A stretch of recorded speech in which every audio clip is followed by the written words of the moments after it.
నమస్తే సార్. చిన్నజీయర్ స్వామి గారు. సో ఏంటి ఈయనంటే రెగ్యులర్ కాంట్రోవర్సీస్ మనం చూస్తూ ఉన్నాము.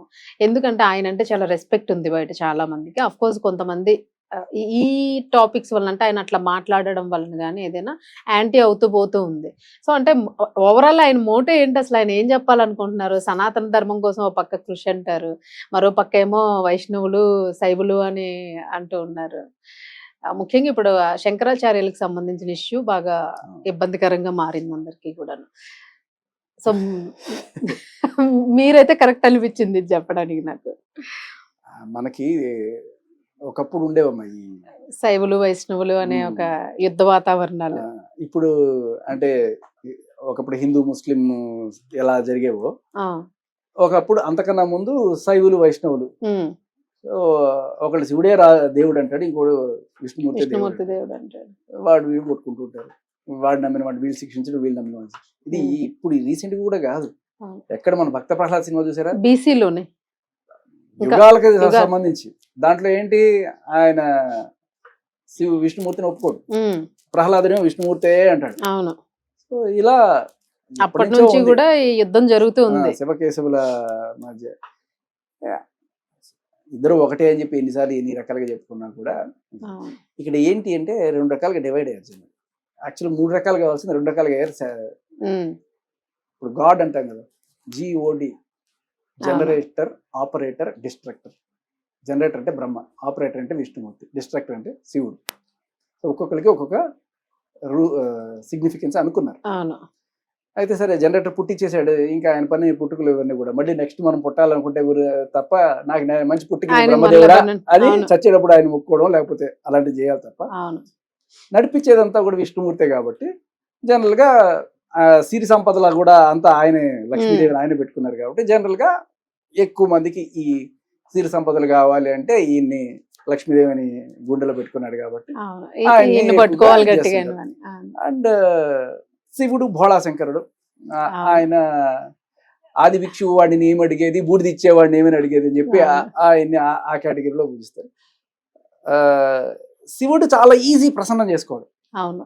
విష్ణుమూర్తి చాలా టఫ్ ఇలా రకరకాల పురాణాలు. బ్రహ్మ అంటే ఆయనకి ఏది తోస్తే అలా చేసి పడేస్తాడు. ఆయనకి గుడే లేదు పాపం, అట్ట ఏదో చేసి ఉంటాడు.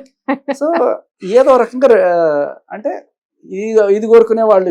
మనకున్న గొప్పతనం ఏంటంటే హిందూయిజం ఏది కావాలంటే అన్నిటికీ దేవుళ్ళు. చదువు కావాలంటే సరస్వతి దేవి ఉంది, ఇంకా ఆప్షన్స్ అన్నిటికీ కాళికా దేవి ఉంది, ఇంకా క్షుద్ర పూజలు చేసే వాళ్ళకి కూడా దేవతలు ఉన్నారు, మంత్రాలు ఉన్నాయి, తంత్రాలు ఉన్నాయి, అన్ని రకాలకి క్యాటర్ చేసి ఒక్కొక్కళ్ళకి ఒక్కొక్క ఇది పెట్టుకున్నారు. కాకపోతే మేజర్ గా ఇవి రెండు ఒక మెనూ ఉంది మనకి. Gods menu. ద్వైతం, అద్వైతం అని రెండు వచ్చింది. ద్వైతం అంటే రెండు రకాల దేవుళ్ళు ఉన్నారని నమ్మే సిద్ధాంతం. ఒకళ్ళు విష్ణుమూర్తి, ఒకళ్ళు శివుడు. అద్వైతం, అద్వైతం అంటే ఈ రెండు కాదు, అందరూ ఒకటే అనేది అద్వైతం.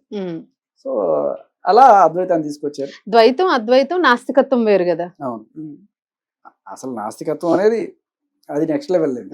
నాస్తికత్వంలో గొప్పతనం చెప్తా, అది కూడా చెప్తా. ఇప్పుడు నిజానికి దేవుడికి నాస్తికులు అంటేనే ఎక్కువ ఇష్టం బాగా. నీకు తెలుసా ఎందుకో? చెప్పాలి మీరు.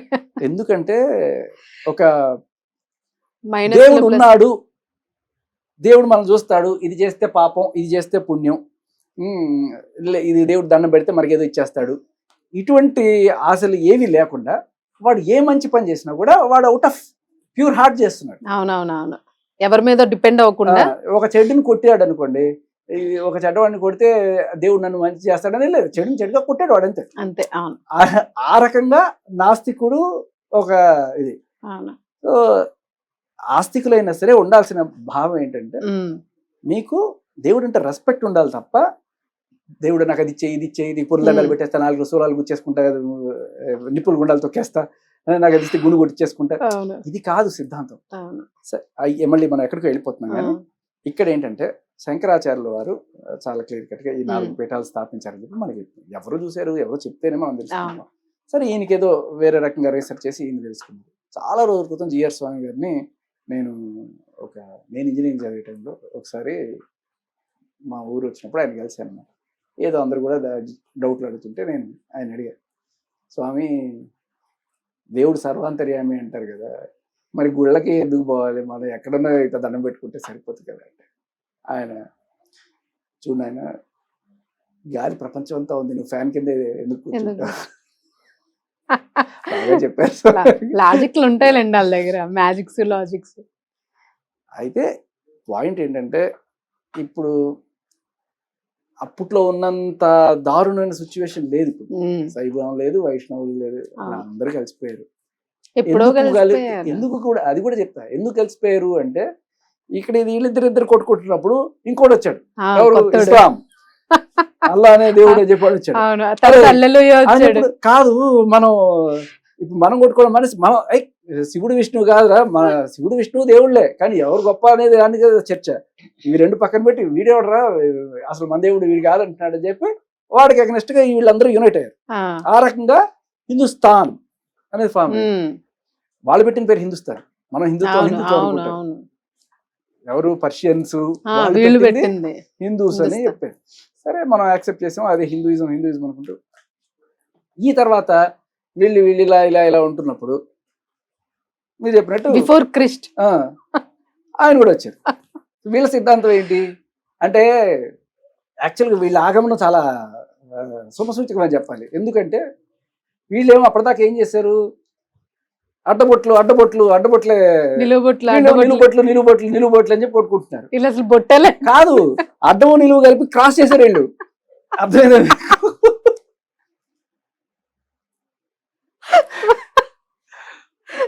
సో ఆ రకంగా మీరు అడ్డము నిలువు రెండు ఉన్నాయమ్మా దీంట్లో, మీరు కావాలంటే ఇది చూస్ చేసుకోండి, మీకు ఒక కొత్త ఆప్షన్ అని చెప్పి వాళ్ళు తీసుకొచ్చారు.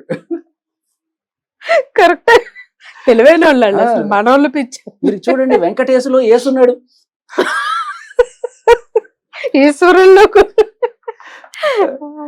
నిజమే కదా. మరి అందుకేనే వెంకటేశ్వర స్వామి దగ్గర వీళ్ళు కూడా తరచు పోయి వస్తుంటారు. అలా అసలు పాయింట్ ఏంటంటే ఇప్పుడు ఒక వర్గ విభేదాలను తీసుకొచ్చి కొట్టుకోవడం అనేది ఒక నాయకుడిని సృష్టిస్తుంది. ఒక వర్గానికి నేను చేస్తాను, ఎవడో లేనోడికి తీసుకొచ్చి కూర్చోబెట్టాల్సి ఉంటుంది. కానీ ఇప్పుడు అంత లేదు. ఒకప్పట్లో ఇలా శివుడి గుడికి కూడా వెళ్లకుండా ఉండే వైష్ణవులు ఉండేవాళ్ళు, విష్ణుమూర్తి గుడికి వెళ్లకుండా ఉండే శైవులు ఉండేవాళ్ళు. ఇప్పుడు అవన్నీ వెళ్ళిపోయినాయి. చక్కగా అందరూ శివుడి గుడికి వెళ్తారు, వైష్ణవాలయానికి వెళ్తారు. అప్పుడు ఒకప్పుడు ఉన్న పైకి చెప్పు, మీరు తిరుమలకి వెళ్ళారా? తిరుమలలో మనం ఏ పూజకైనా ముందు ఎవరిని పూజిస్తాం? వినాయకుడిని కదా. వినాయకుడు ఎవరు? అడ్డబొట్ల నిలువుబొట్ల? వినాయకుడు అడ్డబొట్టే, శివుడు కొడుకు కదా. అడ్డబొట్టే కదా. మరి వెంకటేశ్వర స్వామిని పూజించేటప్పుడు కన్నా ముందు వినాయకుడిని పూజించాలి కదా. అవును, ఎవరినైనా ఇప్పుడు సత్యనారాయణ స్వామి వ్రతమైన విష్ణుమూర్తికి సంబంధించి ఏదైనా ముందు పసుపుతో వినాయకుడిని చేసి పెడతారు కదా. సో వీళ్ళు ఒక ఆర్గ్యుమెంట్ తీసుకొచ్చారు, చూడు మీరు వెంకటేశ్వర స్వామిని పూజించుకున్న విష్ణుమూర్తిని పూజించుకున్న ఫస్ట్ పూజించాల్సింది మా అడ్డబొట్ల వాళ్ళరా, వినాయకుడిని పూజించాలని మొదలెట్టారు. ఎక్కడ తగ్గట్లేదు. ఈగోగా ఎంత తీసుకున్నారంటే విశ్వక్షేణుడిని ఒకటి తయారు చేశారు. వినాయకుడే నిలువుబొట్లు పెట్టుకున్న వినాయకుడిని విశ్వక్షేణుడు అని చెప్పి పెట్టి తిరుమలలో పెట్టారు. నేను గమనించలేదు. మీరు ఆ హుండి దగ్గర ఉంటుంది చూడండి, వినాయకుడు నిలువుబొట్లు పెట్టుకున్న వినాయకుడు మీరు అక్కడ చూస్తారు. విశ్వక్షేణుడు అంటారు దీన్ని. మనం అంటే విశ్వక్షేణుడికి ఆ పేరుకి ఆయనకి అర్థం తెలుసలేదు. మరి వినాయకుడు వైష్ణవత్వం తీసుకున్న వినాయకుడిని విశ్వక్షేణుడు. మత ప్రచారం అయితే ఇది కూడా మత మార్పిడే. అలా ఏం లేదమ్మా. ఇప్పుడు వినాయకుడు is the most transparent God, అంటే ఆయన నీళ్లలాగా అనమాట. మీరు అపరిచితుడు వినాయకుడు కావాలంటే అపరిచితుడు, ఏ వినాయకుడు కావాలంటే ఎలా కావాలంటే అలా మలుచుకోవచ్చు. ఆకుతోని, ఏకతోని, తోకతోని, దేనితోనైనా వినాయకుడు ఏ రూపం కావాలంటే ఆ రూపం వచ్చేస్తుంది. కాబట్టి తప్పలేదు, వినాయకుడు నిలుబొట్లు పెట్టుకోవచ్చు. ఆయన అసలు మల్టీ స్టారర్ లాగా.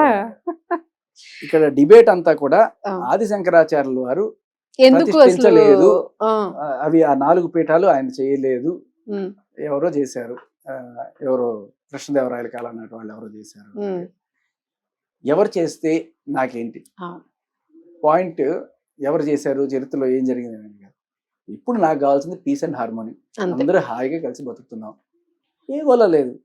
ఎందుకు ఇప్పుడు కొత్తగా మళ్ళా క్రియేట్ చేసే కాంట్రవర్సీస్ తెలుసు వాళ్ళకి కూడా, మహాజ్ఞానులు కదా, ఇది కాంట్రవర్సీ అవుతుంది ఇది కాదు అని వాళ్ళకి ఆ మాత్రం నాలెడ్జ్ ఉంటుంది. అంటే మనకి తెలిసిన దానికన్నా ఆయనకి చాలా రెట్లు తెలిసిన విషయంలో డౌట్ లేదు. ఆయనకు ఒకవేళ ఒక నిజం తెలిసి ఆ నిజాన్ని ప్రపంచానికి చెప్పడం వల్ల దాని మీద ఎటువంటి ఎఫెక్ట్ పడుతుంది జనాల మీద అనేది కూడా అదృష్టవశాత్తు ఇవాళ ఆయన చెప్పిన నిజమైనా కూడా దానివల్ల పెద్ద ఏదైతే ప్రభావం ఏముందిలే ఉండదు. అనుకునే వాళ్ళు ఉన్నారు. అంతే. అయినా కూడా శివుడి దగ్గరికి వెళ్లకుండా ఉండేవాళ్ళు లేరు, ఉమ్, విష్ణుమూర్తికి వెళ్లకుండా ఉండేవాళ్ళు లేరు. అందరూ ఇద్దరు ఉమ్, దేవుళ్ళనే నమ్ముతారు. ఉమ్. కాకపోతే మీకు ఎమర్జెన్సీ అయితే శివుణ్ణి కొలిస్తే తొందరగా వచ్చేస్తుంది. అవును, భోళా శంకరుడు భోళా తక్కువ శంకరుడు. వరాలు ఇచ్చేస్తారు. అవును. మంచి మంచి హ్యాపీ ప్రశాంతంగా పోవాలి స్వామి అన్నా కూడా ఆయన సరే నేను ఉన్నానులేండి అక్కడ రండి అని ముందు అనేస్తాడు. వెనకాల చూసుకోండి, రాక్షసులకు కూడా వరాలు ఇచ్చేసి తర్వాత భస్మాసుడు లాగా అవును, ఇన్ని ప్రాబ్లమ్స్ వచ్చినాయి. అవును. బట్ సో ఏదైనా కూడా ఇప్పుడు అంటే మతపరంగా ఎలాంటి ఇది మాత్రం భారతదేశంలో రాకుండా ఉండాలి అని ఎప్పుడు కోరుకుంటాం మనం. సో ఈ మత చిచ్చు అనేది చాలా ప్రమాదకరంగా మారిపోయింది. ఇప్పటికే మనం ఇబ్బంది పడుతూ ఉన్నాము.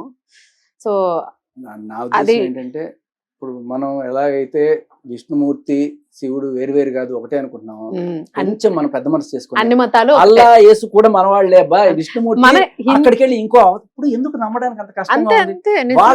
వాళ్ళకి అలా చెప్తేనే అర్థం అవుతుంది. కాబట్టి ఆయన యేసుక్రీస్తు అవతారం ఎత్తి అక్కడ అమెరికాలో అలా చేశాడు, అవును, అల్లా అవతారం ఎత్తి వీళ్ళకి ఇలా ఇలా చేశాడు. చేశాడు, భారతదేశంలో ఇలా ఉన్నాడు.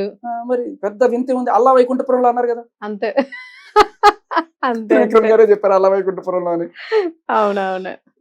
అసలు సర్వమతాలు ఒకటే. దేవుడికి రకరకాల పేర్లు అమ్మ, దాన్ని పెట్టుకుని మనం కొట్టుకోవాల్సిన అవసరం ఎవరైనా లేదు. ఒకటే ఫిగర్ అది అంతే. అంతే. కాకపోతే చరిత్ర ఇష్టం ఉన్న వాళ్ళు you can drill the facts అవును. To know something. తప్పులేదు, కాకపోతే కాంట్రవర్సీ చేయకుండా ఉంటే సరిపోతుంది. నిజంగా నేను శృంగేరి వెళ్ళా ఉమ్, ఒక 5-6 ఏళ్ల క్రితం, 5 ఏళ్ల క్రితం వెళ్ళింది. ఉమ్, ఆదిశంకరాచార్య వారికి సంబంధించిన అన్ని అక్కడ నేను చూశాను.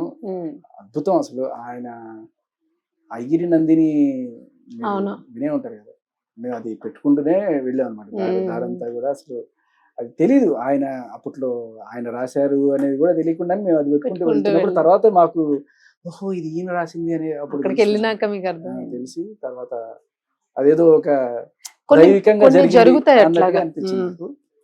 అండ్ అది నిజంగా శృంగేరి అటువంటి వెళ్ళాలి అవును. మనిషి ఒకసారి అయినా సరే. గంగా పానం, తుంగాపానం, గంగా స్నానం అంటారు. ఉమ్, ఆ తుంగభద్ర నది ఎంత ప్యూర్ గా ఉంటుందండి అక్కడ నీళ్లు. ఉమ్, చాలా రోగాలను అదే నయం చేస్తుంది. మ్మ్. పుట్టిన ప్లేస్ అనమాట. అవును. అమ్మవారి కటాక్షం ఆయనకి అక్కడ లభించి మ్మ్. ఆయన ఆదిశంకరాచార్యులు వారు అవును, అక్కడ రాశారు అని చెప్తారు. నిజంగా అది వింటుంటే అవును. అసలు ఒక రకమైన ఇది వెళ్ళిన వస్తుంది. వాళ్ళందరూ అదే చెప్తూ ఉంటారు, జీవితంలో ఖచ్చితంగా టైం పెట్టేసుకొని వెళ్ళి రావాల్సిందే, లేకపోతే మనకు ఆ ఫీల్ మళ్ళీ మనం అచీవ్ చేయలేము అని. సరే ఇక్కడ చిన్న పాయింట్ ఎండింగ్, ఎందుకు ఆయన అంటే ఇప్పుడు ఎందుకు ఆయన ఆ ఇష్యూని అంటే మళ్ళీ కొత్తగా తీసుకొచ్చారు అంటే ఏదైనా ఎక్స్పెక్టేషన్ ఉందని అనుకోవచ్చా లేకపోతే? ఏం లేదమ్మా, అలా ఏం లేదు. ఉమ్, నాకు తెలిసి ఆయన అంత ఇప్పుడు జనాల మధ్య వైవిధ్యాలు క్రియేట్ చేయాలంటే ఆయనకి అంత అటువంటిది ఖచ్చితంగా ఉండదు. ఏదో ఒక ఫ్యాక్ట్ ఆయనకి తెలిసినది ప్రపంచానికి షేర్ చేసుకుందాం అనుకున్నాను. సో దీని మీద ఎట్లాగో అది ఆగిపోదు, మళ్ళీ ఇంకా ఎవరు చేసి పరిశోధనలు వాళ్ళు చేస్తూ ఉంటారులేండి ఖచ్చితంగా. దాంట్లో పెద్దది లేదు. ఉమ్, సో అంతే. లాస్ట్ మనం చెప్పాల్సింది ఏంటంటే అంతే హై ఫై. అంతే అంతే. Right, thank you.